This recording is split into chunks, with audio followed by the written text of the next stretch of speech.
నమ్మకమైన కుక్క.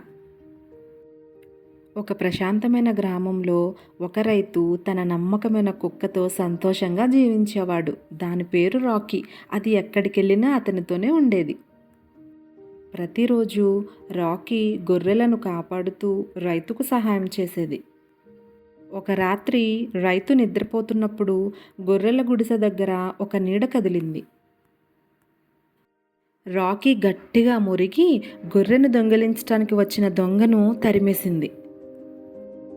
ఆ రైతు లేచి జరిగినదంతా చూసి రాకీని గర్వంతో కౌగిలించుకున్నాడు. ఆ రోజు నుంచి వారి బంధం మరింత బలపడింది. అది విశ్వాసం మరియు నమ్మకంపై నిర్మితమైంది. కథ యొక్క నీతి ఏమిటంటే, నిజమైన నమ్మకం ప్రపంచంలోనే గొప్ప సంపద.